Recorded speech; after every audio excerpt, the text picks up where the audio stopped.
Hello everyone, welcome to Apti Plus Academy for Civil Services. It's a video on daily news and editorial analysis, which I'll be covering from the Hindu and Indian Express. The important news and editorial that are relevant for the preparation of civil services examination will be discussed in this session.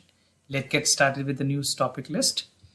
Today is 14th of February. The first important news, that is Geo-sciences community calls for panel on heritage bill. We'll see the detail and what are the concerns that has been raised by the geoscientist. Second, Uttarakhand new anti-cheating law, very important, from the explained page of the Indian Express. Third, G20 discussion on the issues of regulating the crypto asset.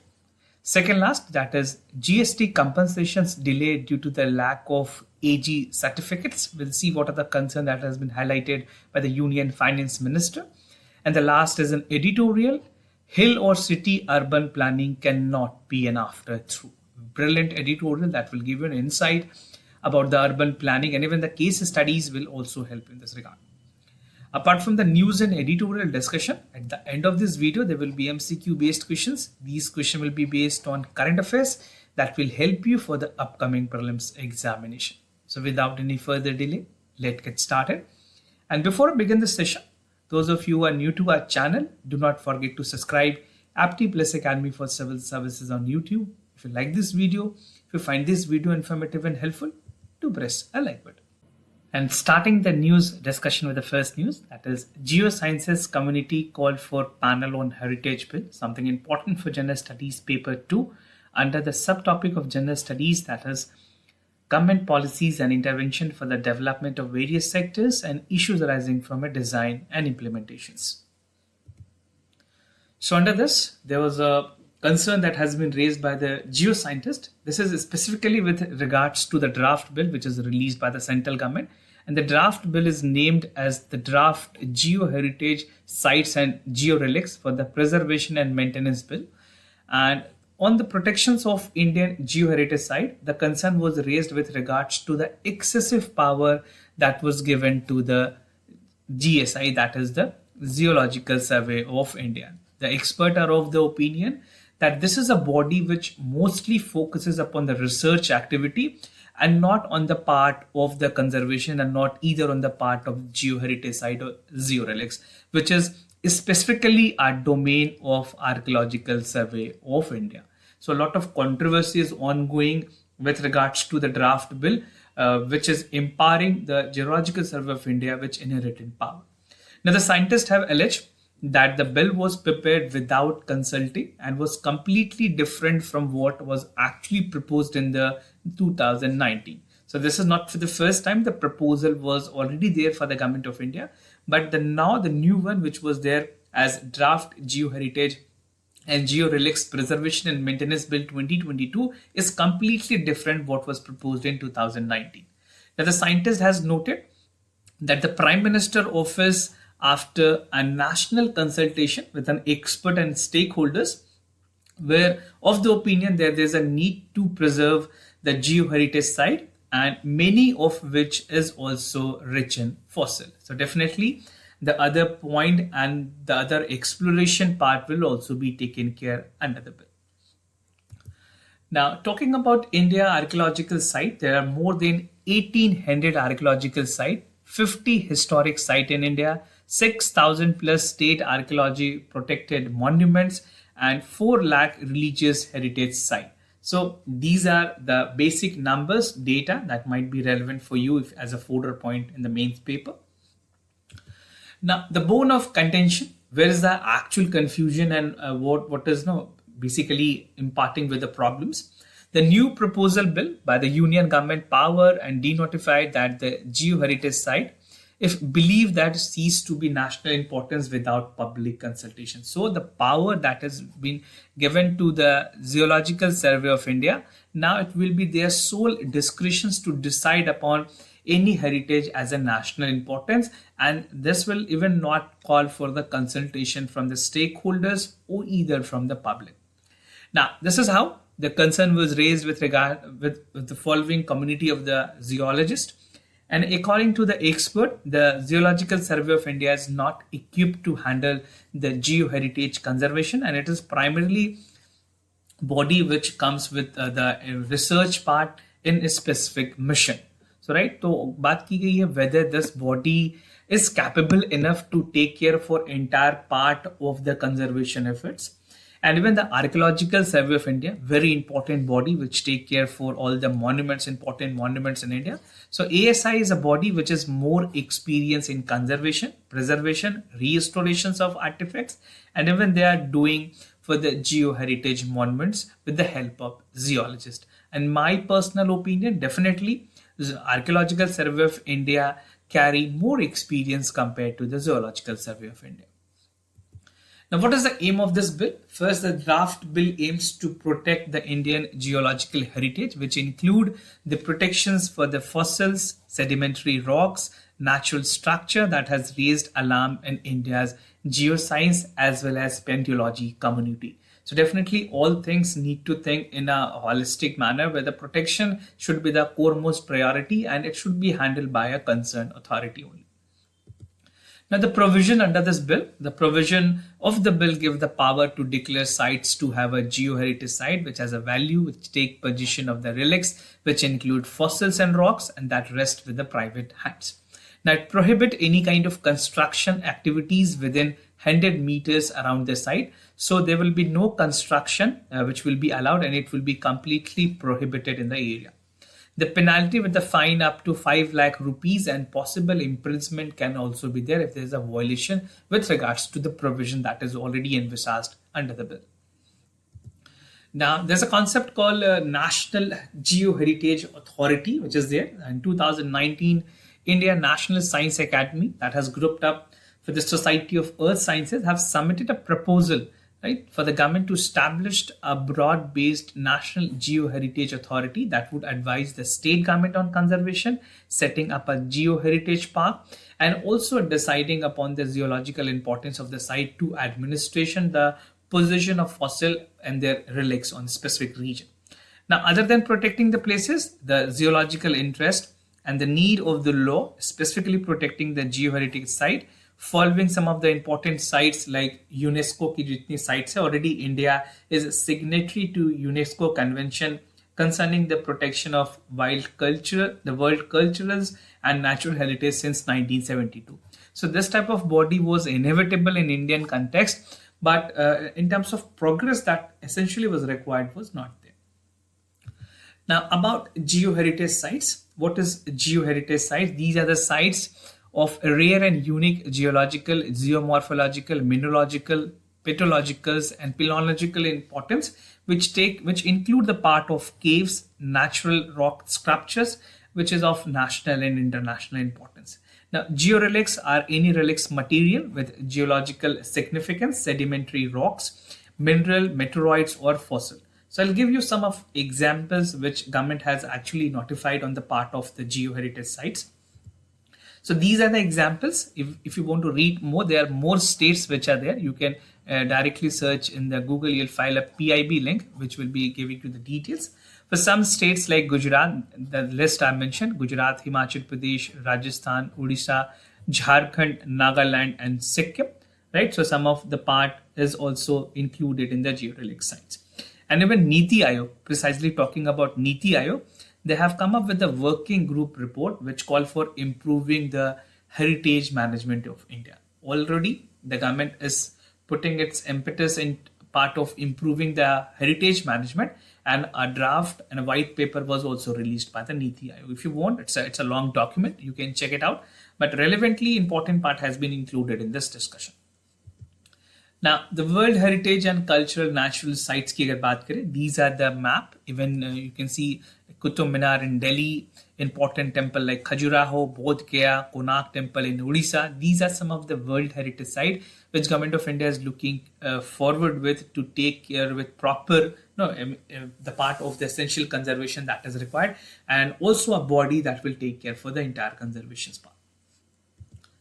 moving to the other news, Uttarakhand new anti-cheating law, something important for General Studies paper 2 under the subtopic, that is the government policies and intervention for the development of various sectors and issues arising from a design and implementation. So this is a landmark decision by the Uttarakhand government, because the cheating cases in the public examination in open competition in all India, not exactly for all India, but for state examination, it was a lot more problem. And even for the aspirant which were appearing, they were also facing it, finding it very difficult, right? So recently, the state government as Uttarakhand has approved the Uttarakhand competitive examinations measures for the preventions of any kind of unfair means in recruitment ordinance 2023 that will ensure for transparency and probity in the competitive examination. A very important decision by the government. And even if you are writing in case studies in general studies paper 4, अगर GS paper 4 की बात करें, if you're writing, you can highlight this type of part with a decision that can be taken by the state government. And even it is also important for general studies paper 2, where governance part is concerned. Now, what are the provisions that is there under this specific ordinance? The Uttarakhand competitive examinations measures for control and prevention of unfair means in recruitment has a provisions of fine up to 10 crore rupees. This make this bill very significant. Apart from 10 crore rupees, plus there will be a life imprisonment offence who is found guilty. So a stringent law has been brought in by the Uttarakhand government to ensure that even thinking for this kind of malpractices will call for a lot more courage. And if they are landed into this, there will be a rigorous imprisonment and even call for 10 crore rupees of the fine. Now, according to the ordinance, if any examinee is caught cheating or with another person in the competitive examination, either it is online or offline, they will be counted as an unfair means, and he shall be punishable for 3 years with a minimum of 5 lakh rupees as a fine. And if the fine is not paid, the examinee shall be jailed for another 9 months. Now, the second kind of offender, if it is there, a minimum jail term of 10 years will be there, and a fine of 10 lakh rupees in a default payment fine, he will be jailed for another 30 months. So if a consecutive repeated offenders are there are separate provisions which has been highlighted. Now under this act, this has been counted as a cognizable offense, right? And even it's a non-bailable offense, and it is a non-compoundable. So definitely government is, for this time, they're very harsh on the part of the measures that are taking. Now what is the aim? The main aim behind this bill is to prevent the offences related to the obstruction and sanctity of the examination, use fair, unfair means, leaking of the question paper and other irregularities. So the main aim is to curb all these malpractices and call for transparency and a right way for the recruitment to the state government examination. Now it covers the public examination for recruitment under the post of the state government, autonomous body run by the state government, and even authorities, corporations, institutions that is operated and granted by the state government. Now, कुछ recent scams की अगर बात करें, which has created a lot more controversy in the state of Uttarakhand. So in past few days, there were continuous agitation that is ongoing in terms of multiple paper leak and Uttarakhand since 2017. So the agitation part which was there was something that has continued for way back, like starting from 2016 onwards. For instances, the irregularities were found in 2016 village panchayat development officers examination, और recent में अगर बात करें जो वहाँ की public service examination है, that is UPSC, it was cancelled and it was turned down after the paper was leaked and sold to the candidate. Now, the biggest list in the case that is pertaining to the written examination in December 2021, around which 1.6 lakh candidates have appeared for 916 were selected for different department. As a result, it was announced that student organization alleged that the question paper was sold before the examination was actually started, and this triggered a protest in the UPSC, that is by the Public Service Commission's Patwari examination and accountant examination held in January, in which 1.4 lakh candidates appeared for 563 vacancies. Now, UP's anti-cheating law of 1992, apart from Uttarakhand, there's a specific provision which is also there by the Uttar Pradesh government. In late 1980 and 90s, the public examination in Uttar Pradesh has witnessed allegations of cheating involving officials, teachers, students, and even the local gangster. Now, in that regard, the then Uttar government, जो उत्तर प्रदेश के chief minister थे, they have planned for establishment of anti-cheating curb agency, which will be looking into this part. And the state government promulgated an stringent anti-cheating law or act. The law aimed to have practices for mass copying in the school university examination, and even containing the provision with any student found copying that would be handcuffed and sent to jail. So these law is already there, but not as stringent as the recent Uttarakhand government. जो Uttarakhand government ने recently draft proposal लाया है, that is more harsh, more definite on the part, and this will definitely be a result-oriented draft that has come from the Uttarakhand government. Moving to the other news, G20 to hold a discussion on the issues of regulating the crypto assets, something important for General Studies Paper 2. Under the subtopic, that is the bilateral, regional, and grouping an agreement involving India and affecting India's interest. This is precisely important for General Studies Paper 3 as well, where Indian economy and issues related to planning, mobilization, resource growth, and developments are concerned. Now, recently, the Union Finance Minister has said that India was discussing the G20 members to help and develop a SOP, that is the standard operating procedures with regards to the regulation of crypto asset. Crypto, again, a lot more debated around at the global level, and even in India specifically, RBI has not given green assent to the part of crypto assets. Right? RBI has categorically highlighted the concern to the Indian economy. The crypto asset and Web3 were relatively new and evolving sectors and require significant international collaboration and specific legislation in this sector with fully effectiveness. India, being the member and the current chair of the G20, is trying to use this podium as an opportunity to carve out the regulation policy, which will definitely help other global countries as well, and even for the member country of the G20. The Union Finance Minister said that crypto mining assets transitions are completely driven by technology, and stand-alone country effort in controlling the regulation is not going to be effective. So what is essentially required? The requirement is that there should be a unanimity in terms of crypto asset to regulate such part, right? So essentially it is required.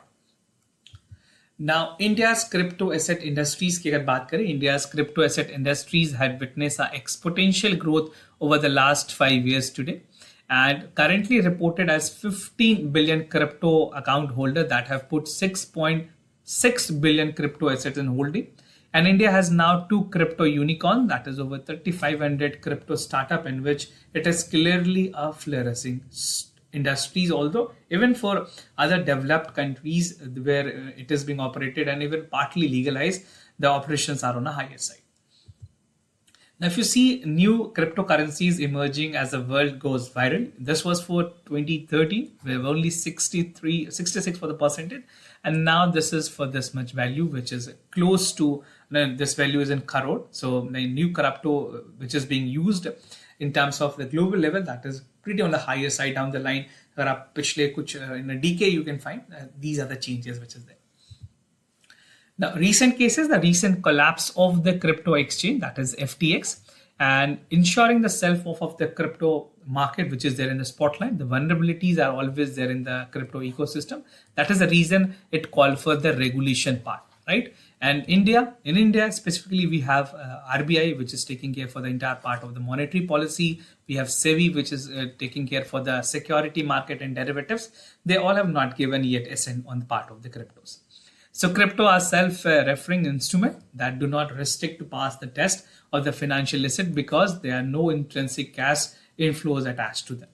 Now, the US regulations have disqualified Bitcoins, Ether, and various forms of crypto asset as security. So even the United States have not recognized that.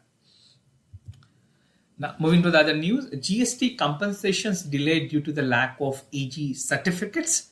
And something important for General Studies Paper 3 under the subtopic, that is Indian economy and issues related to planning, mobilization of resources, growth, and development.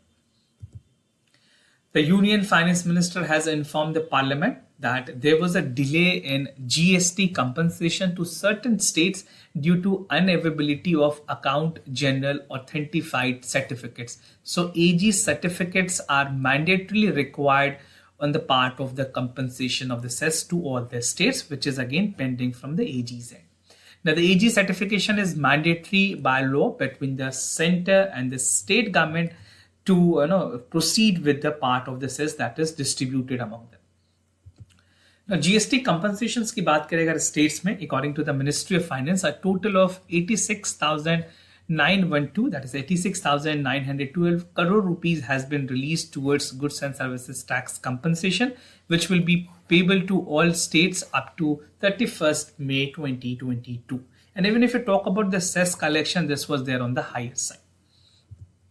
Provisions of GST compensations की अगर बात करें, when GST was there, GST was implemented in India, the goods and services tax was apprehension. The apprehension was made from the state government that how the manufacturing state and the possible losses which will be there will be incurred.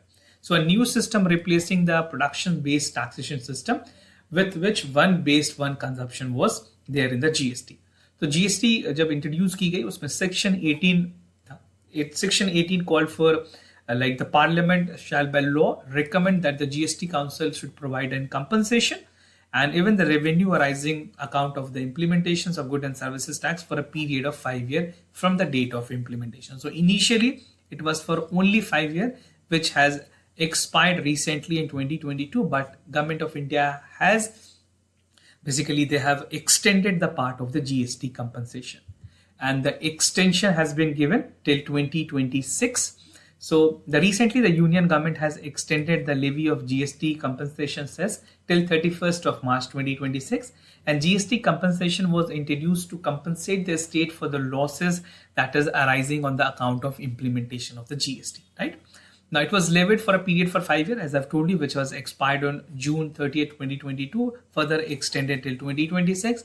And at present, it is levied on motor vehicles, irritated voters, coal, pan masala, and many other products.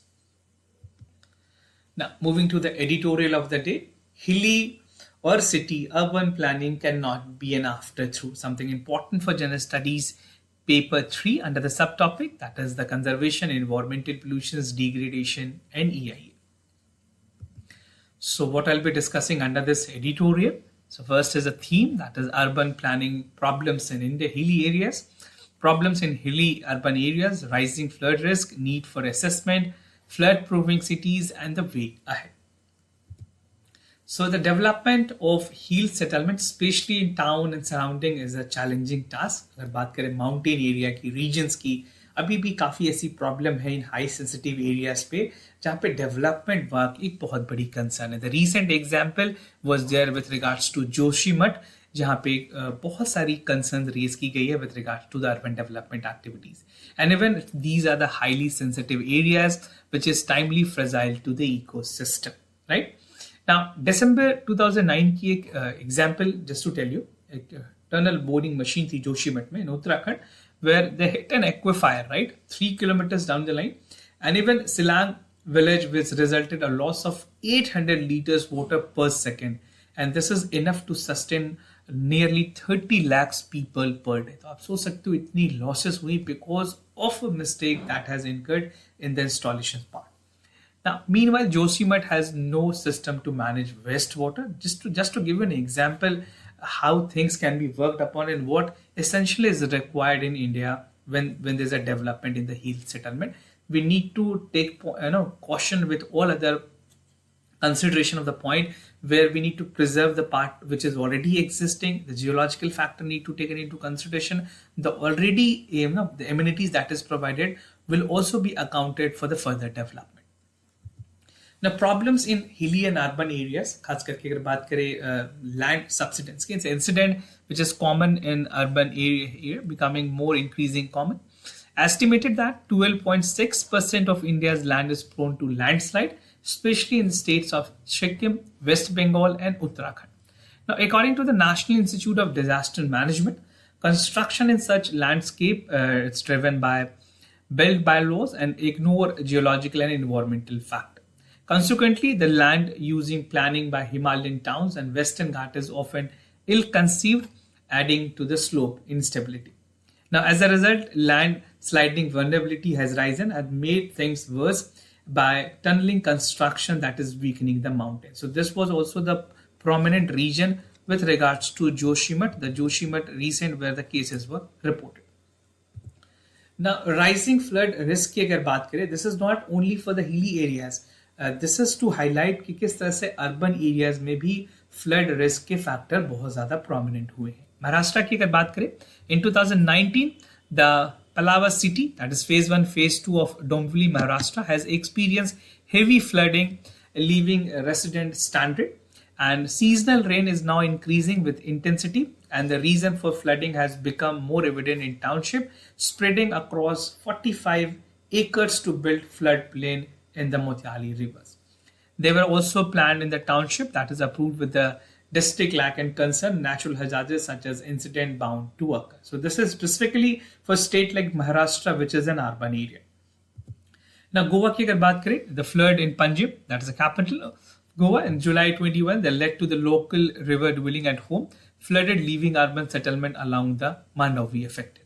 In Delhi, again, there's 9,350 households that is living in the Yamuna floodplain, which is again prone to the part of that.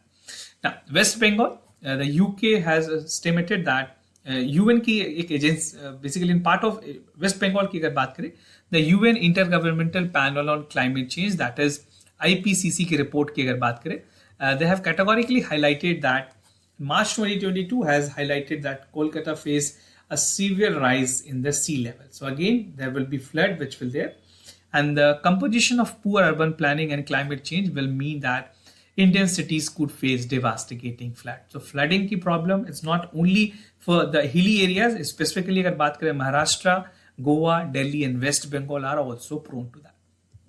Now just to give you an idea, like और कौन-कौन से states हैं जो कि flood prone areas में आते हैं, even this part of Punjab, Haryana, Delhi, Uttar Pradesh, Bihar, Rajasthan, Gujarat, Assam, West Bengal, Odisha, Andhra Pradesh and Kerala. So these are the states which is mostly prone to the floods. Now, need for an assessment, definitely there is a need for assessment. The stakeholders, the expert need to amalgate the point where the things need to work out. So any site development that is hazardous zone need to have an assessment by a geologist that will respect the soil suitability and the slope stability. And also an evaluations of potential impact on building are nearby. And it is also the correctiveness measure that is required. They need to have a prohibitions of construction activities, specifically कुछ areas की अगर बात करें Gangtok, Sikkim, Amrita Vishwavidyapeetham have help out for the real-time landslide monitoring in early warning system. Now with sensor asserting the impact of rainfall infiltration, water movement and slope insurability should also be taken into consideration if you are looking for the part of assessment. Now, flood proofing cities की अगर बात करें, flood proofing is again an important part and concept that can be taken care.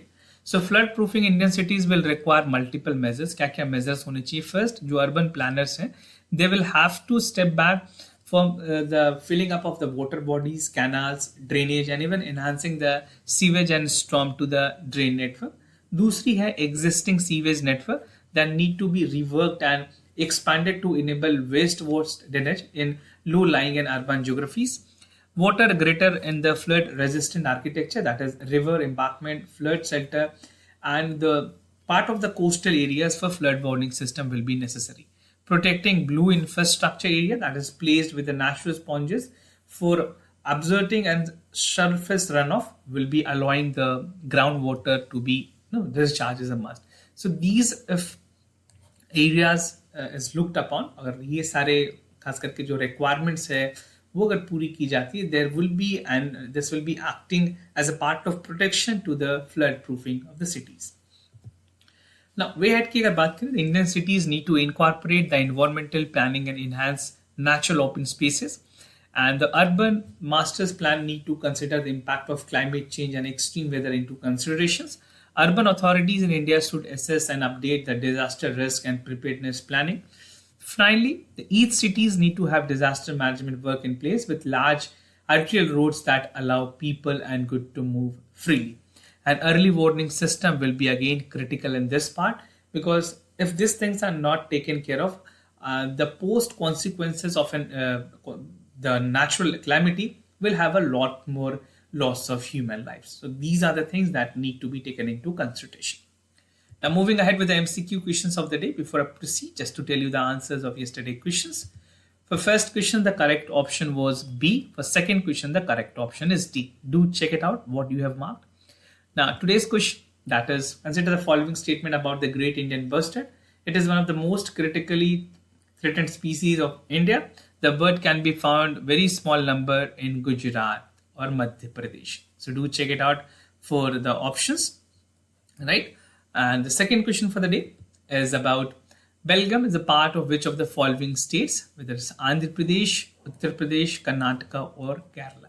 So do check it out for the correct option. Practicing a lot more question will help you and provide you an edge for the upcoming prelims examination. So this was all about on the discussion part for daily news and editorial analysis, followed by the MCQs. If you have any other concern, you can reach out to us. We'll be more than happy to assist you. For time being, I'm signing off. Thank you so much for watching this video.